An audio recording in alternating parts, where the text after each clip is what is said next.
Bismillahirrahmanirrahim. Alhamdulillahi rabbil alamin.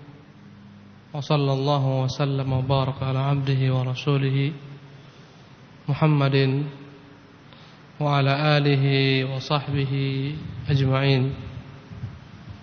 Amma ba'd. Ikhwati al-kiram rahimakumullah ta'ala. Alhamdulillah, hari ini kita dapat kembali melanjutkan kisah sirah Rasulullah sallallahu alaihi wasallam, perjalanan kehidupan Rasulullah sallallahu alaihi wasallam. Kita telah jelaskan di akhir pelajaran tentang peperangan Bani Nadir, orang-orang Yahudi yang disebut dengan nama Banu An-Nadir, yang Allah SWT terangkan kisah mereka ini dalam satu surat secara utuh yang disebut dengan surat Al-Hasyr, juz 28. Allah katakan, huwallazi akhrajal ladzina kafaru min ahlil kitab min diyarihim li awwal hasyr. Dialah Allah yang telah mengeluarkan orang-orang kafir daripada ahli kitab, maksudnya orang-orang Yahudi, min diyarihim, dari negeri mereka, dari kampung mereka, di awalil hasyr, untuk pertama kali pengusiran. Ma dhanantum an yakhruju minha wa dhannu annahum mani'atuhum husunuhum minallah. Kata Allah dalam surah Al-Hasyr, kalian tidak pernah menganggap mereka itu akan keluar dari kampung halaman mereka, dan mereka sendiri menganggap benteng-benteng mereka yang kokoh akan dapat mempertahankan mereka. Bertahun-tahun mereka tinggal di Madinah, berpuluh tahun, beratus tahun mereka tinggal mendiami Madinah. Tidak pernah terpikir oleh orang-orang Islam bahwa mereka akan diusir, dilenyapkan, dinyahkan dari negeri Madinah. Allah menyebutkan, Allah kisahkan. Ini menunjukkan betapa pentingnya kita memahami, mempelajari sirah. Dan semakin kita dalam mengetahui sirah Rasulullah, perjuangan Rasulullah, semakin paham pula terhadap penafsiran Al-Quran Al-Karim. Karena Al-Quran banyak sekali memuat kisah-kisah perjuangan Rasulullah dan para sahabatnya. Perang Badar Allah ungkapkan dalam Al-Quran, perang Uhud demikian pula, perang Ahzab demikian juga. Ya, ini perangan Bani Nadir Allah Subhanahu wa taala juga jelaskan. Ya, Allah Subhanahu wa taala jelaskan dalam Al-Qur'an Al-Karim. Fa'atahumullahu min haitsu lam yahtasabu. Maka Allah datangkan kepada mereka bencana dari arah yang tidak pernah mereka duga-duga. Fa'atahumullahu min haitsu lam yahtasabu wa qadhafa fi qulubihim. Allah Subhanahu wa taala tanamkan rasa takut dalam hati mereka. Wa qadhafa fi qulubihim. Allah Subhanahu wa taala sebutkan ar-ru'ba. Allah Subhanahu wa taala tanamkan dalam hati mereka rasa takut. Ini adalah merupakan hukuman bagi orang-orang yang menentang Rasulullah sallallahu alaihi wasallam. Kemudian kisah tersebut telah kita ceritakan dengan panjang, bagaimana mereka telah berani menantang Rasulullah setelah Rasulullah dan para sahabat itu kalah dalam perang Uhud.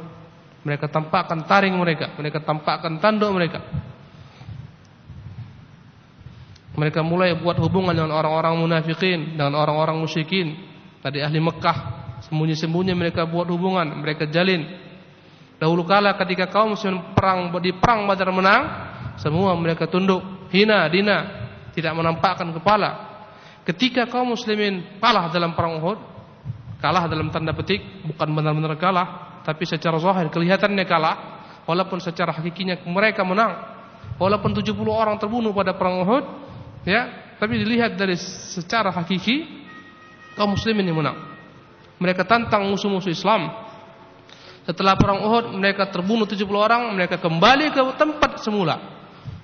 Sementara orang-orang Quraisy telah pulang, ditunggu Rasul dan para sahabatnya, mereka tidak lagi datang. Berbeda pada perang Badar, Mereka kalah, mereka ditawan. Pada perang Uhud tidak ada satu orang pun sahabat yang tertawan. Walaupun jumlah mereka banyak terbunuh, tapi sebenarnya dari segi ma'nawiyah, dari segi moralnya kaum muslimin menang. Menang mereka dari segi moral. Abu Sufyan takut kembali. Muawiyah takut kembali menghadang kaum muslimin. Ini menunjukkan bahwasanya pada perang Uhud pun sebenarnya kaum muslimin memiliki kemenangan, menang. Walaupun di awal peperangan mereka itu hancur porak-poranda. Maka setelah ini muncullah ketika itu gerakan-gerakan yang mulai menunjukkan kekuatan mereka, musuh-musuh Islam, baik dari luar kota Mekah, dari luar kota Madinah. Semisal orang-orang Arab, suku-suku Badui yang tinggal di sekeliling Madinah, mereka mulai menampakkan kembali gerakan-gerakan pemberontakan, mau menyerang Madinah. Karena keberadaan Islam menghalangi mereka, menghalangi pekerjaan mereka, profesi mereka sebagai perampok, penggarong di tengah-tengah padang pasir yang menghalangi jalan-jalan. Maka mereka mulai menampakkan taring. Orang-orang Yahudi pun demikian. Dahulu kala mereka takluk, tunduk kepada kaum muslimin. Pada perang Badar ketika kaum muslim menang, mereka sekarang telah menampakkan taring-taring mereka. Dan telah kita ceritakan sebab peperangan ini bahwasanya orang-orang Yahudi Bani Nadir berkhianat. Padahal sebelumnya Rasulullah berkali-kali ingatkan, jangan kalian berkhianat. Nanti kalian akan menemui kisah tragis bagaimana kaum Yahudi sebelum kalian. Ya, orang-orang Yahudi Bani Qainuqa diusir Rasulullah gara-gara satu orang perempuan muslimah yang berbelanja di pasar mereka kerjai, mereka jahili. Subhanallah. Lihatlah bagaimana Islam memelihara satu nyawa. Ya. Ketika dia belanja, dia pergi ke tukang celup pakaian. Kemudian orang Yahudi ini berbuat iseng, dia ikatkan rok wanita tersebut dari arah belakangnya. Tanpa dia sadari ketika dia bangun tersingkap roknya, terlihat auratnya, dia menjerit. Maka datanglah seorang muslim sebagai saudaranya, satu agama, satu Islam. Dia bunuh laki-laki Yahudi ini. Bangkitlah orang-orang Yahudi seluruhnya membunuh laki-laki ini. Mereka keroyak beramai-ramai.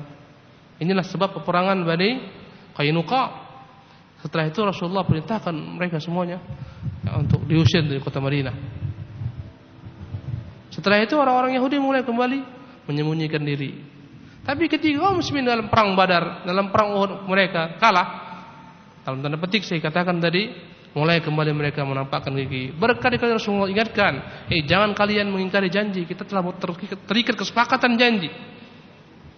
Bahwasanya kita semuanya adalah satu umat yang saling tolong-menolong. Jika datang musuh dari luar negeri kita, telah mereka buat kesepakatan yang disebut dengan nama Piagam Madinah. Ya, Piagam Madinah yang intinya mereka semuanya terikat kesepakatan damai, saling bantu-membantu.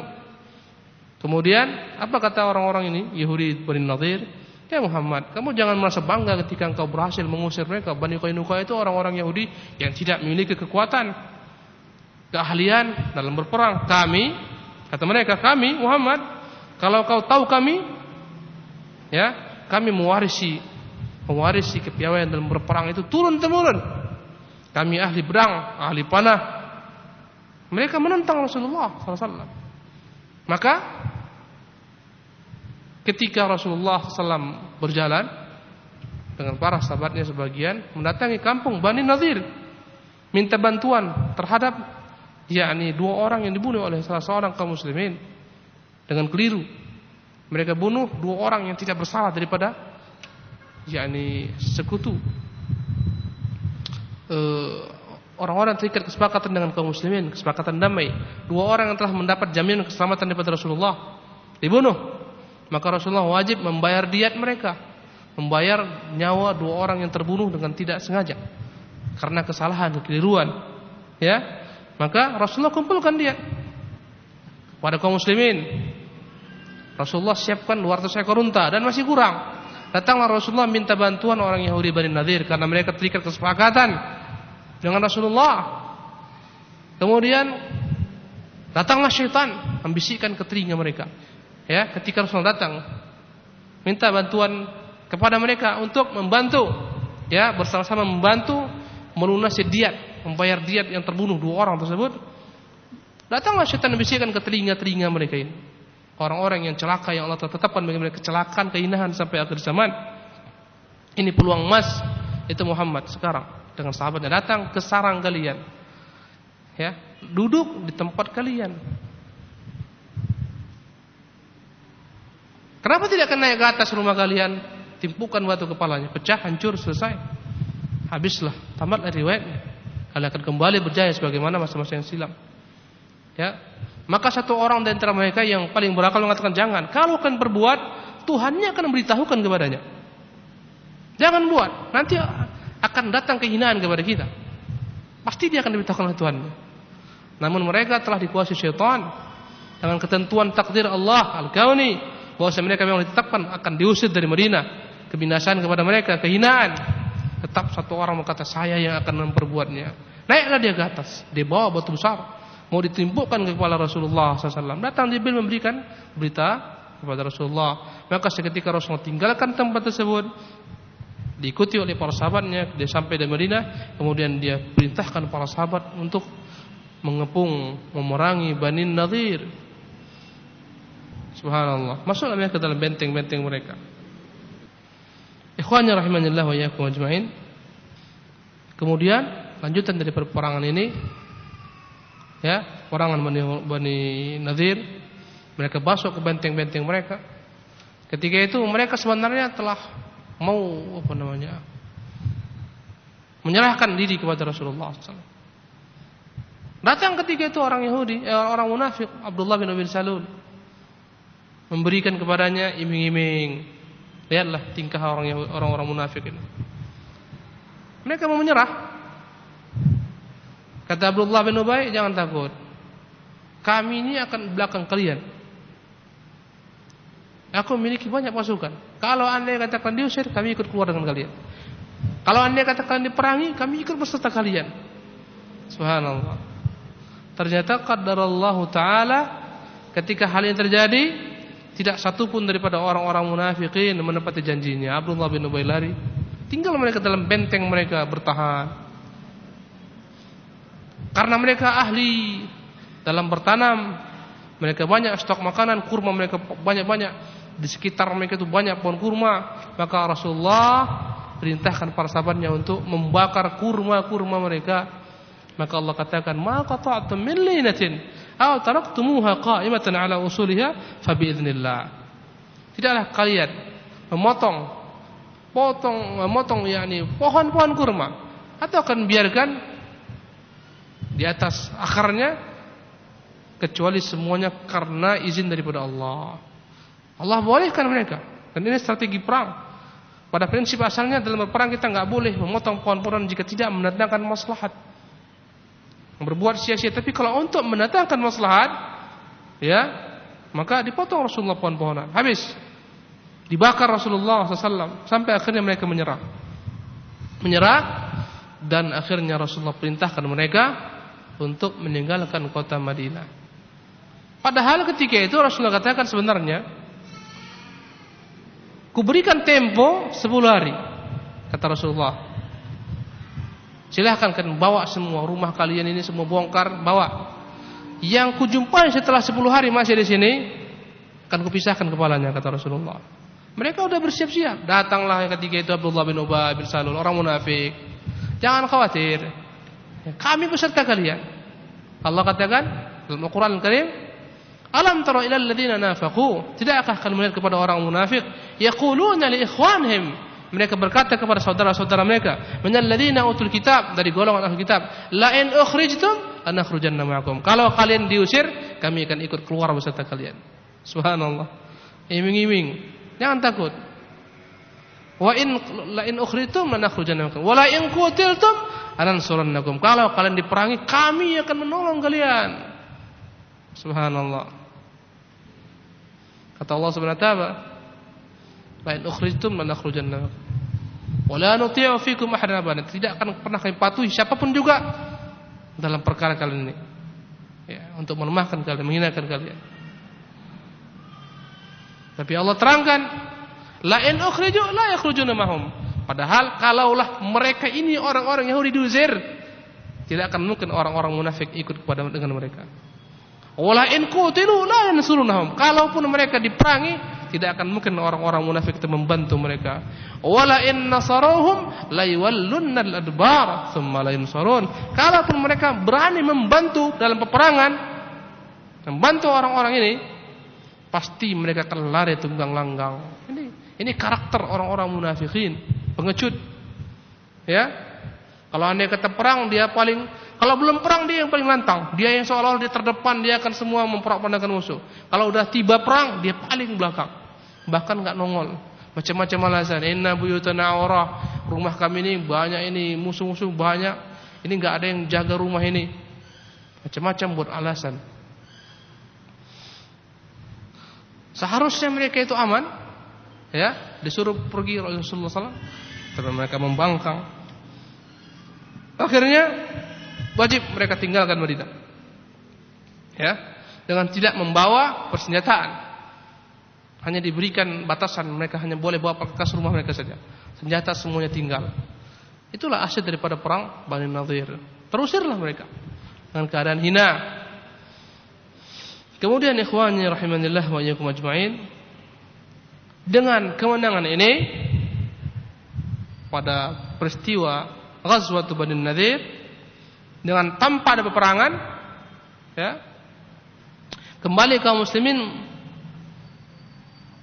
memiliki wibawa, disegani oleh musuh-musuh sekitar Madinah. Orang-orang munafikin kembali masuk ke dalam sarang-sarangnya, menundukkan kepala, menyembunyikan kepalanya, menyimpan taringnya. Maka ketika mereka berhasil diamankan Rasulullah di dalam sekitar Madinah, orang munafikin selesai, Yahudi Bani Nadhir selesai. Mulailah Rasulullah SAW buat strategi mengembalikan ibu bayi mereka untuk mengamankan jalan-jalan di luar kota Madinah yang banyak, ya, didiami oleh perampok-perampok orang-orang Arab. Apalagi peristiwa yang paling memprihatinkan mereka, yakni dengan terbunuhnya para sahabat-sahabat Rasulullah pada peristiwa Bi'ru Ma'unah. Ya. Beberapa riwayat mengatakan mereka sekitar 70 orang. Semua terbunuh dalam keadaan dikecoh, ditipu, diundang ke negeri mereka untuk menjadi pengajar Quran. Di tengah jalan semuanya mereka disembelih, diperangi.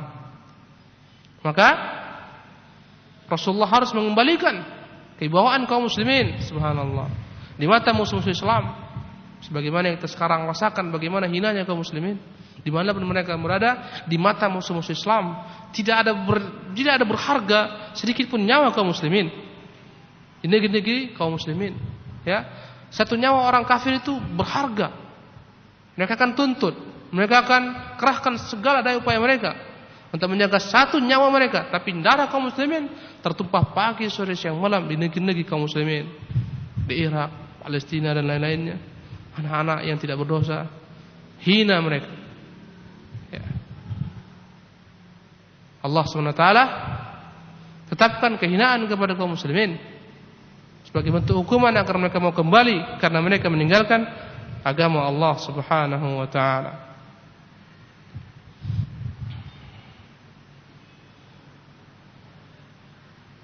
Maka sampai ke telinga Rasulullah sallallahu alaihi wasallam orang-orang Badui, orang-orang Arab dari Bani Muharib, Bani Tha'labah, yang kedua-duanya adalah merupakan suku-suku di bawah suku besar Ghatafan, ingin memerangi Madinah. Berangkatlah Rasulullah sallallahu alaihi wasallam dengan para sahabatnya untuk segera mengurusi mereka, untuk memerangi mereka. Dari arah Najd Rasulullah berjalan, dari arah yang berlawanan, sehingga mereka terkecoh. Tidak mereka sangka-sangka, maka pada pagi hari tepat Rasulullah telah ada di kampung mereka. Maka mereka pun lari kucar-kacir naik ke gunung, tanpa arah, tanpa tujuan, hilang. Mereka tinggalkan kampung mereka, Betapa takutnya orang-orang Arab ini mendapati Rasulullah, menemui Rasulullah dan para sahabatnya. Maka kosonglah kampung tersebut. Maka Rasulullah SAW kembali kemudian dengan aman tanpa perlawanan. Dan Rasulullah SAW membawa berbagai macam bentuk harta rampasan perang yang mereka miliki.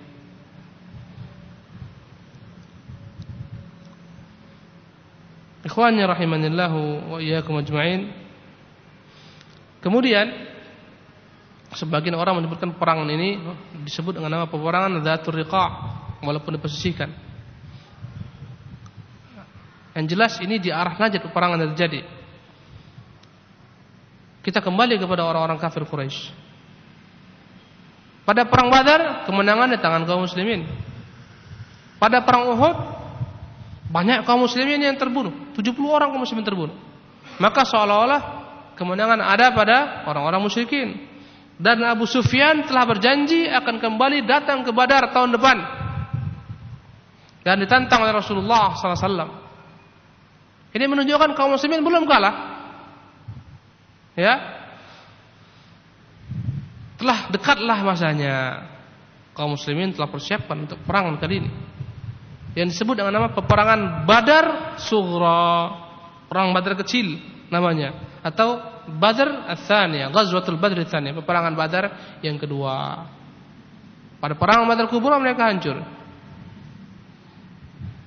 Setelah kaum muslimin selesai mengurusi stabilitas keamanan di dalam negeri Madinah dan sekitarnya, orang-orang Arab semua mereka taklukkan, maka siap-siaplah mereka mengumpulkan semua kekuatan mereka untuk menghadapi musuh mereka yang terbesar. Siapa? Orang Quraisy terbesar. Karena mereka lah kepala-kepala bangsa Arab. Kalau Quraisy ini hancur, semua orang Arab akan selesai. Makanya ketika kaum Quraisy takluk pada Fathu Makkah, berbondong-bondong orang Arab masuk Islam, enggak ada yang menghalangi. Ya, sebelumnya mereka menanti di mana kemenangan, siapa yang akan menjadi pemenang. Mereka banyak menanti orang-orang Arab lainnya. Ketika takluk kaum Quraisy, Mekah menjadi negeri kaum muslimin, tibalah datang masanya Amul Wufud, tahun utusan-utusan, berdatangan utusan masuk Islam tiap hari. Jadi disiapkan segala macam daya upaya untuk memerangi kembali kaum Quraisy pada perang Badar yang kedua. Kemudian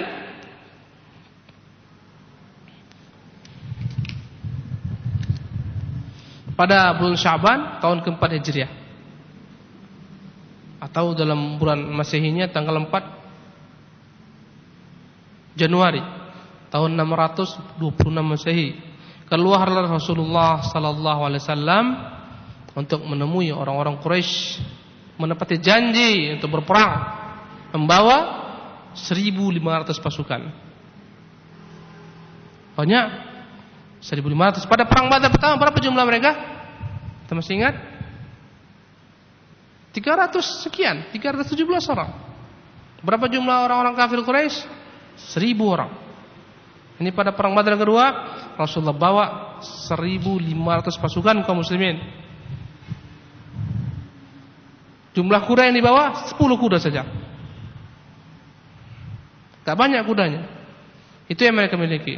Bendera perang dibawa oleh Ali bin Abi Thalib,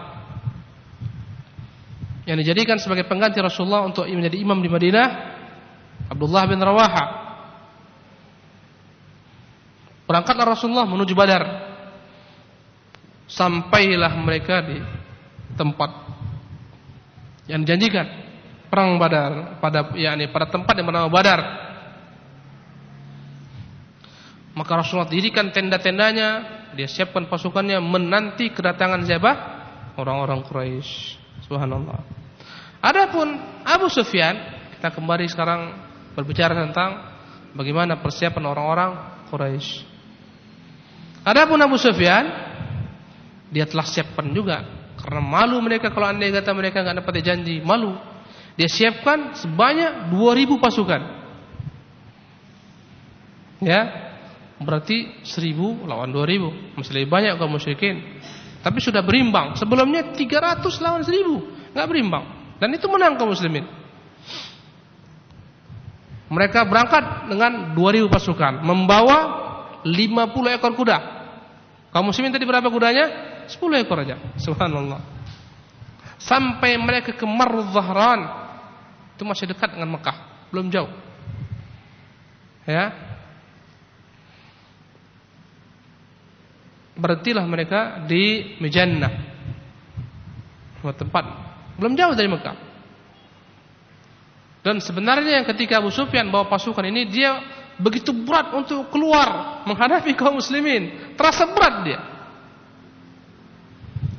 Dia berpikir dampak dari peperangan ini, ya, apa yang terjadi jika dia kembali berbentur dengan kaum muslimin yang mereka lebih memilih kematian daripada kehidupan. Subhanallah. Yang begitu kokohnya mereka dalam perang. Dalam perang Badar hanya jumlah 300 saja, porak-poranda mereka. Dalam perang Uhud pun demikian. Subhanallah. Dia sudah berat, berpikir-pikir dia untuk kembali menghadapi kaum muslimin. Subhanallah. Begitu takutnya, dipenuhi ketakutan hati oleh Abu Sufyan. Begitu segannya dia kembali berbenturan dengan kaum muslimin, dengan yakni ketegaran mereka dalam berperang. Subhanallah. Maka tatkala mereka berhenti di Marru Dhahran, mulailah tampak kebimbangannya untuk meneruskan perjalanan. Maka dia pikir-pikir cara gimana supaya rujuk, dan dia enggak malu. Kalau andai kata dia bilang, nanti kita kalah, malu. Baliklah kita, bahaya mereka, malu. Berpikir-pikir apa caranya, apa siasatnya. Apa dia katakan kepada kaumnya? Ya ma'syara Quraisy, innahu la yuslihukum illa 'ama khasbin. Sesungguhnya enggaklah kita layak berperang kecuali ketika kita dalam keadaan tahun yang penuh kesuburan. Ini sekarang tahun paceklik. Mulai dia. Tar'auna fihi syajar wa tashrabuna fihi laban. Pada tahun yang subur, ya, kalian akan berbekal, membawa bekal, persiapan susu yang banyak, ya, dan bisa cari rumputan untuk makanan ternak-ternak kalian. Kemudian, wa inna 'amakum hadza 'amu jadbin wa inni raji'un farji'u. Tapi tahun kita ini tahun paceklik. Maka ketahuilah, aku ini sekarang akan pulang kembali ke Mekah. Pulanglah kalian. Subhanallah. Takut dia sebenarnya. Subhanallah. Demi Allah ikhwan, kalau kaum muslimin berpegang dengan akidah yang benar, jujur dengan Allah Subhanahu wa taala, musuh-musuh mereka akan takut. Antum jangan terlampau kagum dengan persenjataan mereka, kekuatan mereka, ya. Yang disiarkan di mana-mana, mereka runtuhkan dengan kaum muslimin, mereka bombardir kaum muslimin yang lemah-lemah. Di Palestina hancur binasa mereka. Subhanallah. Karena mereka hadapi kaum muslimin yang tidak dijanjikan Allah SWT menjadi pemenang. Kaum muslimin yang meninggalkan agamanya yang Allah tinggalkan. Kalaulah mereka berhadapan dengan Jaish Muhammad, tentara-tentaranya Muhammad, tentunya ini karakter sebagaimana tentara Muhammad, para sahabat, mengamalkan sunnah beliau, menegakkan panji-panji tauhid. Yahudi itu semua tidak akan berani menampakkan taring mereka. Yahudi pengecut. Kata Allah, la yuqatilunakum illa min wara'i judur. Mereka tidak pernah berani merangkali kecuali dari arah belakang-belakang benteng mereka. Ini karena kaum muslimin itu lemah, hina, akhirnya mereka dihabisi oleh musuh-musuh mereka. Lihatlah ini, Abu Sufyan 2000 orang. Takut mereka, gentar. Dan ternyata bukan hanya Abu Sufyan sendiri, sebenarnya semuanya memiliki perasaan yang sama. Tinggal nunggu momennya aja. Subhanallah. Maka orang-orang pun kembali bergegas. Tidak ada yang berani menentang pendapat ini karena mereka semuanya sebenarnya sepaham. Ya. Adapun kaum muslimin, subhanallah, mereka menetap di Badar, mereka tunggu selama 8 hari mereka berdiam di sana. Ini menunjukkan kemenangan ikhwan. Kemenangan moral. Subhanallah. Mereka telah menang. Ruhnya mereka telah menang. 8 hari mereka menantang. Mana musuh ini? Sebagaimana pada perang Uhud, 3 hari mereka berhenti di Uhud. Mereka datang. Mereka menunggu musuh-musuh Islam, mereka menunggu orang-orang Quraisy. Bahkan mereka sempat berjual beli di sana dengan penduduk setempat. Bahkan mereka beruntung membawa laba yang banyak.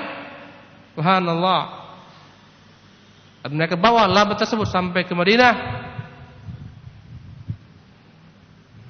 Mereka kembali dalam keadaan menang dan gilang gemilang. Semakin takut musuh-musuh Islam, menunjukkan betapa kaum muslimin menguasai keadaan di atas angin mereka. Maka disebutlah perang ini dengan nama perang apa tadi? Badar Sughra, Badar kecil. Walaupun tidak terjadi padanya peperangan, atau disebut dengan Badar Ats-Tsaniyah, Ghazwatul Badr Ats-Tsaniyah, atau juga disebut dengan nama Ghazwah Badrul Mau'id, peperangan Badar yang telah disepakati di sana. Subhanallah. Kemudian ikhwani rahimakumullah, kita akan berbicara tentang peperangan yang disebut dengan nama Ghazwatu Daumatil Jandal. Apa namanya? Daumatil Jandal. Ini nama tempat semua ini. Peperangan dalam Islam nama-namanya semua dikaitkan dengan nama tempat. Perang Uhud karena di Uhud, perang Badar karena di Badar. Ada sebagian dengan dikaitkan dengan sifat. Contohnya apa? Ghazwatu Dzatis Salasil, peperangan berantai. Itu memang karena sifatnya, di mana orang-orang Romawi keluar semuanya dengan rantai yang mengikat mereka supaya enggak lari. Orang-orang Romawi dengan 200.000 pasukan Romawi semuanya dilantai. Namanya Dzatus Salasil. Dan lainnya. Ada peperangan Dzatur Riqa. Kaum muslimin enggak punya pakaian, mereka pakai tambal-tambal. Itu semuanya dengan sifat. Sebagian besar dikaitkan dengan apa? Dengan tempat. Kembali Rasulullah ke kota Madinah. Subhanallah. Jadi ikhwan, kalau antum bayangkan Madinah itu asal Islam. Subhanallah. Dari sana Islam berawal. Daulatul Islam al-ula. Negeri kaum muslimin yang pertama kali di sana bermula. Subhanallah. Ya. Kemudian kekuasaan Islam itu sampai kapan? Pada masa Rasulullah, Abu Bakar, pada masa siapa lagi? Umar radhiyallahu taala anhu, pada masa Utsman, pada Ali berpindah ke Kufah. Ya, pindah ke Kufah. Setelahnya ada ke Basrah dan lain-lain.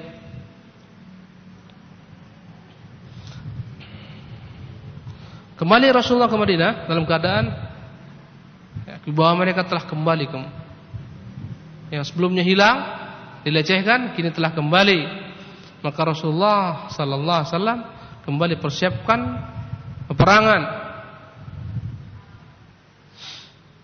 ke tempat yang paling terjauh. Yang didapati di sana, kaum tersebut menghalangi dakwah Islam tersebar. Ya, agar juga hal ini menampakkan kepada orang-orang lain musuh-musuh Islam.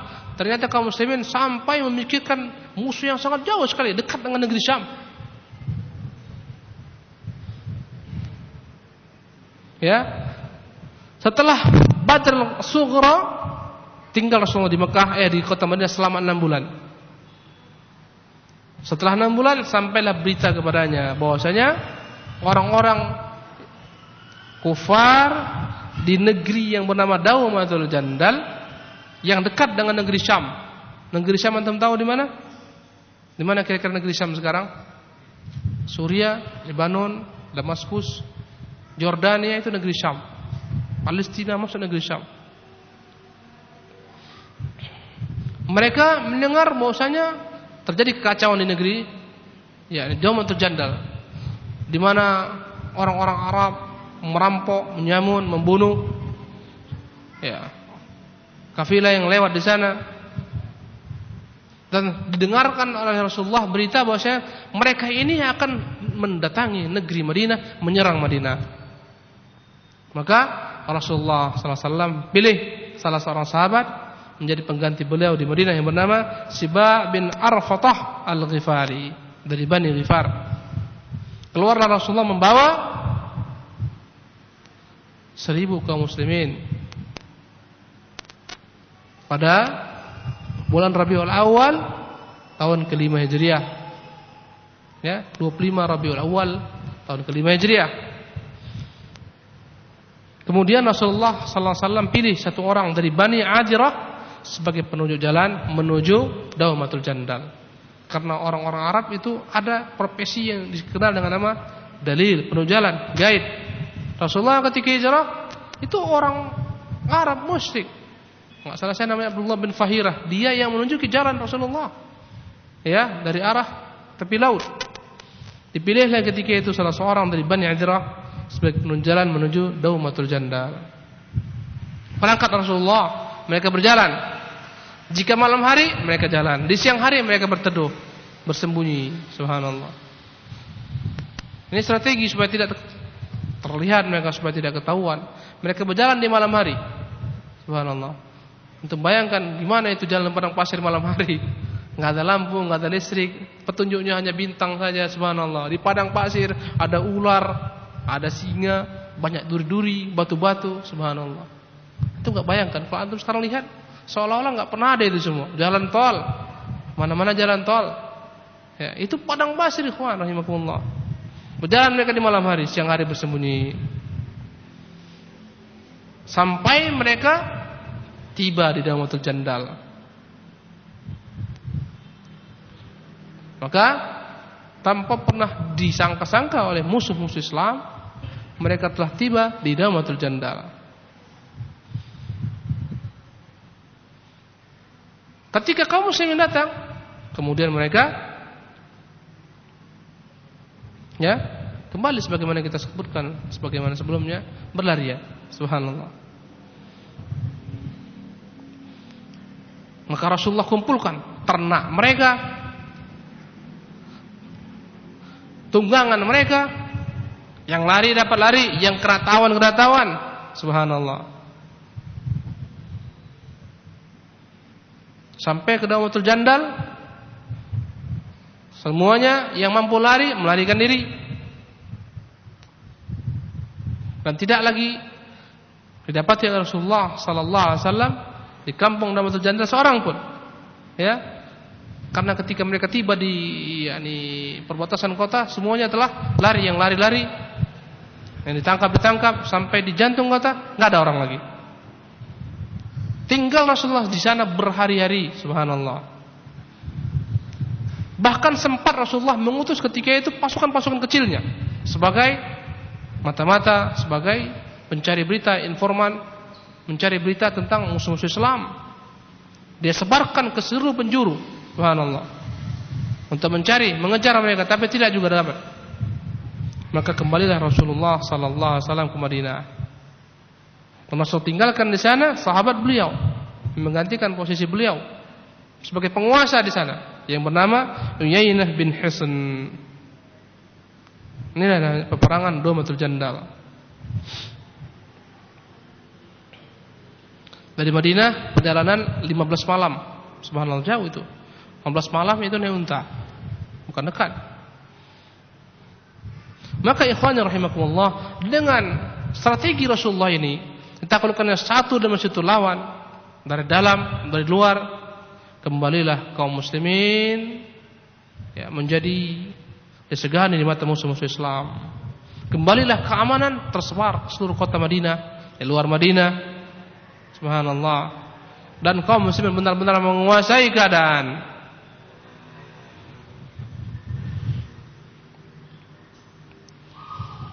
Orang-orang munafik semuanya tenang, enggak ada lagi mereka berani bicara-bicara. Tenang, menyembunyikan diri. Orang-orang Yahudi telah terusil. Tinggal satu lagi yang belum, Bani Quraidah. Tapi mereka menyembunyikan diri, tidak berani menampakkan kekuatan mereka. Bani Quraidah ini kelak semuanya akan diusir Rasulullah SAW. Ya, tinggal nunggu masanya aja.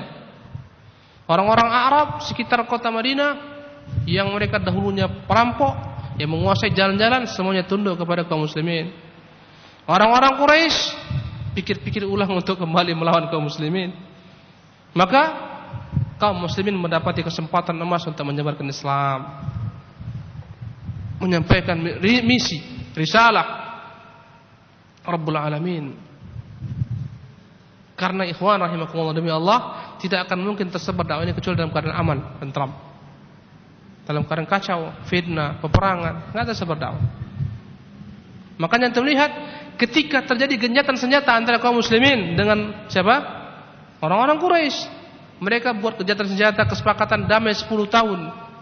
1 tahun saja berbondong-bondong orang masuk Islam. Subhanallah. Makanya ikhwan harus jaga keamanan ini.